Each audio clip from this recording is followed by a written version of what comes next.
Hello friends, hope आप सब लोग अच्छे होंगे। इस पैंडेमिक में हम लोगों को परेशान और घबराने की जरूरत नहीं है। कोशिश करिए, अपना ध्यान रखिए, घर पे रहिए और जितनी भी गाइडलाइंस हैं कोविड-19 की वो सब फॉलो करिए। ठीक है, बहुत जल्दी ये टफ टाइम भी चला जाएगा और फिर से चीजें नॉर्मल होंगी। इसी होप के साथ चलिए लेक्चर शुरू करते हैं। This is part 2 of microcontroller 8051, and in today's class we are going to discuss about pin description of 8051. ठीक है, चलिए शुरू करते हैं। 8051, this is the pin description of 8051। ये एक 40 पिन आईसी होती है। इसकी 40th पिन पे 5 वोल्ट सप्लाई देते हैं, ठीक है, आईसी को ऑन करने के लिए, और 20th पिन पे ग्राउंड देते हैं 0 वोल्ट। ठीक है, इसके बाद ये 4 पोर्ट डिवाइस है। ठीक है, port 0 two port 3 4 port device है। पोर्ट 0 जो है वो 39 टू 32 पिंस पे है, और जितने भी पोर्ट्स हैं वो सब क्या है, 8 बिट्स के हैं।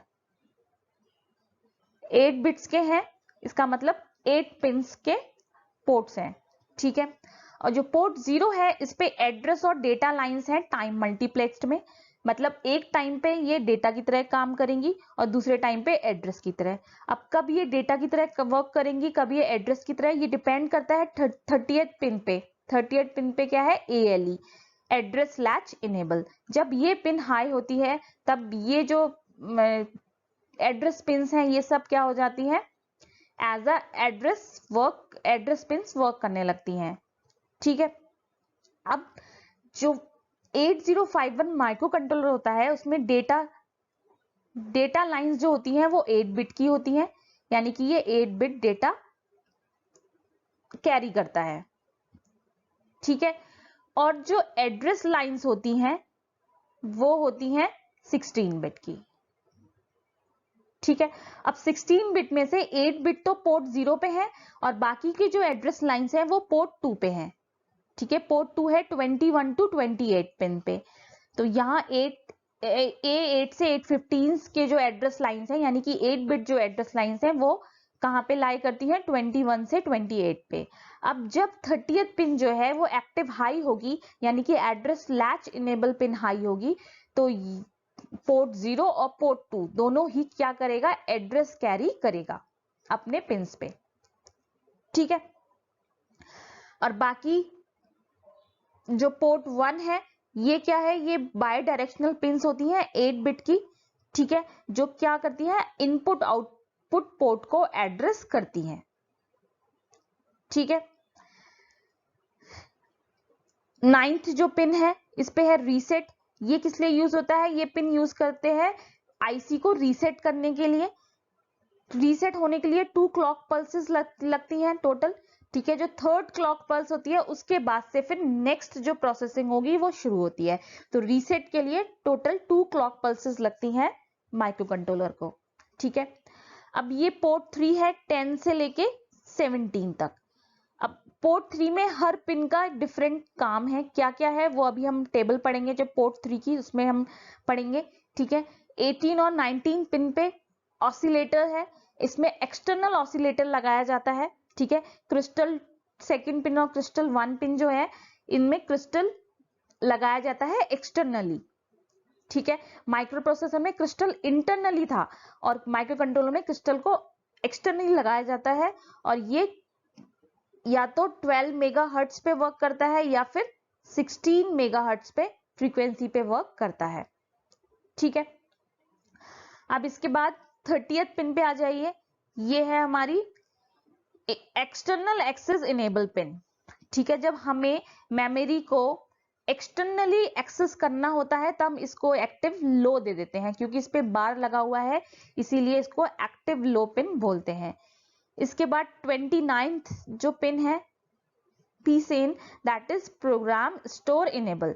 ठीक है, ये ऑलरेडी हम इंटरनल आर्किटेक्चर में ये तीनों पिन्स पढ़ चुके हैं।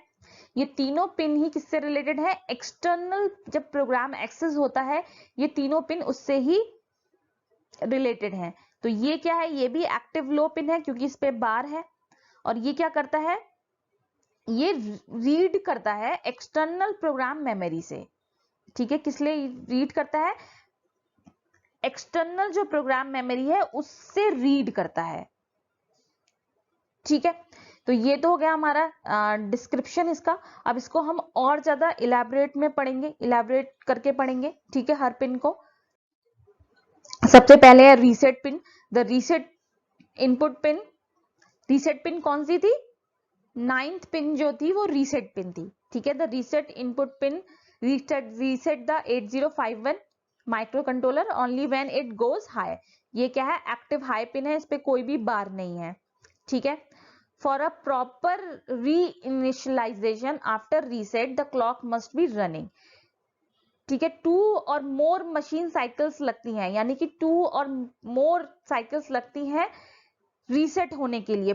टोटली मतलब फुल्ली रीसेट करने के लिए 2 से ज्यादा साइकिल्स लगती हैं, और ये कंडीशन होती है कि क्लॉक साइकिल रनिंग होनी चाहिए, मतलब आप क्लॉक को स्टॉप नहीं करेंगे जब रीसेट करेंगे, अदरवाइज जो रीसेट प्रोसेस है वो इंटरप्ट हो जाएगी, ठीक है। नेक्स्ट जो पिन है address slash enable slash program pin, ये कौन सी पिन थी? ये 30th पिन थी। This ALE pin is only valid only for external memory access, ठीक है। एक्सटर्नल मेमोरी एक्सेस के लिए हम इसको यूज करते हैं। ALE pulse are emitted at a rate of 1/6 of the oscillator frequency, ठीक है। तो जो ऑसिलेटर फ्रीक्वेंसी उसकी है उससे 1/6 रेट से ये पल्सेस को एमिट करती है, ठीक है। और ALE का जो फुल फॉर्म होता है वो क्या होता है? एड्रेस लैच इनेबल, ठीक है। एक्सटर्नल जब हमें मेमोरी को एक्सेस, एक्सटर्नल मेमोरी को एक्सेस करना होता है तो एड्रेस के लिए हम इसको यूज करते हैं।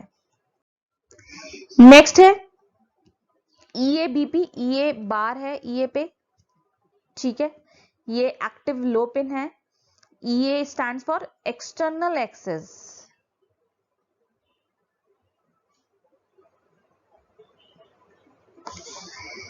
The 8051 can execute a program in external memory only if A is tied low, ठीक है। एक्टिव लो पिन है, तो एक्सटर्नल मेमोरी में हम कब एग्जीक्यूट कर सकते हैं प्रोग्राम को? जब ये पिन क्या होगी? एक्टिव लो होगी। For execution of programs in internal memory the EA must be tied high, ठीक है। और जब हमें इंटरनल मेमोरी में करना होगा तो ऑब्वियसली हम इस हाई का क्या कर, इस लो को क्या कर देंगे? हाई कर देंगे, इसका अपोजिट कर देंगे, ठीक है। तो वो क्या चला जाएगा? इंटरनल मेमोरी में एग्जीक्यूट होने लगेगा। नेक्स्ट है पीसेन, ये भी बार है इसके ऊपर भी, ठीक है। ये क्या है? Program store enable is an active low, क्योंकि बार है। Output signal that act as strobe to read the external program memory, ठीक है। एज अ स्ट्रोब वर्क करता है, और ये क्या काम करता है? एक्सटर्नल प्रोग्राम मेमोरी से रीड का काम करता है, रीड करने का काम करता है। This goes low during external program memory access. जब हम एक्सटर्नल प्रोग्राम मेमोरी एक्सेस करते हैं, यानी कि जब EA लो होता है तो ये पिन भी क्या होती है? लो होती है, ठीक है। उसी टाइम पे ये लो होती है। अगर EA हाई है तो फिर ये लो, ये भी क्या हो जाएगी? हाई हो जाएगी, ये भी वर्क नहीं करेगी। अब पोर्ट जीरो कहां से कहां तक था? कौन सी पिन से? ये 39 पिन से 32 पिन तक था, ठीक है। Port 0 8 bit bidirectional bit addressable input output port, ठीक है। This has been allotted an address in the SFR address range. SFR क्या है? ये है स्पेशल फंक्शन रजिस्टर्स, ठीक है। ये स्पेशल फंक्शन जो रजिस्टर्स होते हैं उनके एड्रेसेस इसमें अलॉट होते हैं, ठीक है। Port 0 act as multiplex address and data line during external memory access, ठीक है। जब हमें ALE जो है इसको हम क्या कर देते हैं?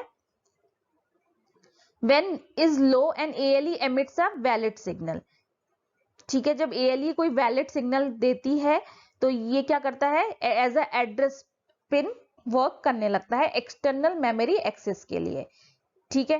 In case of controller with on-chip EEPROM, P0 receive code bytes during programming of internal EEPROM. ठीक है, जब हमें ऑन चिप EEPROM, अब ऑन चिप EEPROM क्या होता है? EEPROM का मतलब होता है इरेजेबल प्रोग्रामेबल रोम, यानी कि रोम जो होती है हम उसको रीप्रोग्राम कर सकते हैं, इरेज करके फिर से रीप्रोग्राम कर सकते हैं। और जब हमें ऑन चिप रीप्रोग्रामिंग करनी होती है तो ये जो पोर्ट 0 होता है ये कैसे काम करता है? ये रिसीव कोड बाइट्स को रिसीव करने का काम करता है। ठीक है, जब हम इंटरनल EEPROM को प्रोग्राम करते हैं। अब कैसे ये प्रोग्रामिंग होती है ये फर्दर जब हम माइक्रो कंट्रोलर और डीप में पढ़ेंगे तब इसको पढ़ेंगे। तो ये एक बहुत बड़ा मतलब आप कह सकते हो कैरेक्टरिस्टिक है कंट्रोलर की कि आप उसको अपने अकॉर्डिंग प्रोग्राम कर सकते हो। ठीक है, और यही सबसे बड़ा बेनिफिट है माइक्रो कंट्रोलर का। आप किसी भी प्रोग्राम को उसमें स्टोर कर सकते हो और माइक्रो कंट्रोलर को उसी तरीके से वर्क करा सकते हो। ठीक है, कस्टमाइज कर सकते हो अपनी नीड के अकॉर्डिंग। ये फ्लेक्सिबिलिटी होती है माइक्रो कंट्रोलर में। ठीक है, नेक्स्ट इज पोर्ट 1। ठीक है, पोर्ट 1 कहां से था? Pin number 1 to 8। ठीक है, यहां तक पोर्ट 1 था। Port 1 act as an 8-bit bidirectional bit addressable port. ठीक है, बाइडायरेक्शनल 8-bit एड्रेसेबल पोर्ट है। It has been allotted an address in SFR address range. ठीक है, और ये किस रेंज में एड्रेस को अलॉट करता है? Special function register address range में इसको अलॉट करता है एड्रेसेस को। ठीक है, पोर्ट 2 भी क्या है? 8-bit बाइडायरेक्शनल पिन है। It has been allotted an address in SFR address range. ठीक है, जो स्पेशल फंक्शन रजिस्टर्स होते हैं उनकी रेंज में एड्रेसेस को अलॉट करता है। ठीक है, अब क्योंकि एड्रेस 16-bit है तो जो SFR होंगे वो भी क्या होंगे? 16-bit होंगे, तभी उसको क्या अलॉट कर पाएंगे एड्रेसेस को। ठीक है, तो ये यहाँ पे ध्यान रखना है। During external memory access port 2 emits higher 8 bits of addresses. ठीक है, जब एक्सटर्नल मेमोरी एक्सेस होता है यानी कि जब ALE हाई होती है तो जो A0 to A7 पिंस होती हैं वो पोर्ट 0 से मिलती हैं, और बाकी की जो A8 से लेके A15 तक की पिंस होती हैं वो किस पे होती हैं? पोर्ट 2 पे होती हैं। ठीक है, अब वो पिन नंबर क्या होता है? 21 से लेके 28 तक। ये पिंस कहां से लेते हैं? पोर्ट 2 से लेते हैं एड्रेसेस की। ठीक है, तो हायर 8 बिट्स जो होती हैं वो पोर्ट 2 से मिलती हैं जब ALE की वैल्यू हाई होती है और EA जो होता है वो लो होता है। P2 also receive higher order address bit during programming of on-chip EEPROM। और जब हम on-chip EEPROM की प्रोग्रामिंग करते हैं तो जो एड्रेस की हायर ऑर्डर बिट्स होती हैं वो कहां से रिसीव होती हैं? P2 पोर्ट से रिसीव होती हैं। ठीक है, अब पोर्ट 3 होता है, उसमें हर पिन का एक डिफरेंट काम होता है। ठीक है, ये क्या है? 8-bit bidirectional addressable input output port है, और इसमें भी एड्रेस जो अलॉट होते हैं वो SFR एड्रेस रेंज के अकॉर्डिंग होते हैं। अब हर पिन का क्या काम होता है? जो पोर्ट 3.0 पिन होती है यानी कि 10th पिन, जो 10th पिन होती है उसका काम होता है act as serial input data pin. ठीक है, सीरियल इनपुट डेटा पिन के लिए ये वर्क होती है जब हमें सीरियल डेटा इनपुट कराना होता है माइक्रो कंट्रोलर में।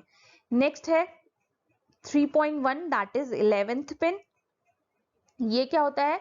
ये सीरियल आउटपुट डेटा के लिए यूज होती है जब हमें सीरियल आउटपुट डेटा लेना होता है। नेक्स्ट है P3.2 that is 12th pin. ये क्या है? एक्सटर्नल इंटरप्ट है P0। नेक्स्ट है, ये भी एक्सटर्नल इंटरप्ट है, इंटरप्ट 1। अब जो प्रायोरिटी होती है वो इंट नॉट की ज्यादा होती है इंट 1 से। ठीक है, इंटरप्ट 0 की प्रायोरिटी ज्यादा होती है इंटरप्ट 1 से। तो 30th पिन पे इन दोनों पे 12 और 13 पे इंटरप्ट हैं, एक्सटर्नल इंटरप्ट। ठीक है, अब जो नेक्स्ट पिन है यानी कि 40th पिन है उस पे क्या है? टाइमर है T0, और नेक्स्ट पे क्या है? T1। दो टाइमर्स हैं। ठीक है। देन इसके बाद क्या है, 50th जो पिन है, इस पे ये जब यूज होती है जब राइट करना होता है एक्सटर्नल डेटा मेमोरी में, ठीक है। और लास्ट नेक्स्ट है 60th पिन, ये हम रीड के लिए यूज करते हैं जब हमें रीड ऑपरेशन परफॉर्म करना होता है एक्सटर्नल डेटा मेमोरी में, ठीक है। तो ये हो गया हमारा total pin description of 8051 micro controller, ठीक है। अब जो नेक्स्ट लेक्चर होगा उसमें हम एड्रेसिंग मोड और इंस्ट्रक्शन सेट्स पढ़ेंगे, ठीक है। मोस्ट प्रोबेबली पहले एड्रेसिंग मोड पढ़ेंगे, देन उसके बाद इंस्ट्रक्शन सेट पढ़ेंगे, ठीक है। अब कई लोग को ये डाउट है कि प्रोग्रामिंग हम करेंगे नहीं करेंगे, तो प्रोग्रामिंग क्योंकि एग्जाम में क्वेश्चंस आते हैं प्रोग्रामिंग के, तो हम प्रोग्रामिंग भी करेंगे, ठीक है। आफ्टर माइक्रो कंट्रोलर जब हमारा कंप्लीट हो जाएगा तो हम प्रोग्रामिंग करेंगे, और मैं पूरी प्रोग्रामिंग लेने की जगह क्वेश्चंस लूंगी और उनके बेसिस पे प्रोग्रामिंग हम करेंगे, ठीक है। और उसके बाद हम जो लास्ट प्रीवियस ईयर्स में जो क्वेश्चंस आए हैं माइक्रो कंट्रोलर बेस्ड और micro processor based programming based, वो भी हम क्लास में डिस्कस करेंगे, ठीक है। आप लोग अपना ध्यान रखिए, अपनी फैमिली का ध्यान रखिए, और कोशिश करिए कि बाहर ना जाना पड़े, कम से कम जाना पड़े, ठीक है। Take care, bye bye.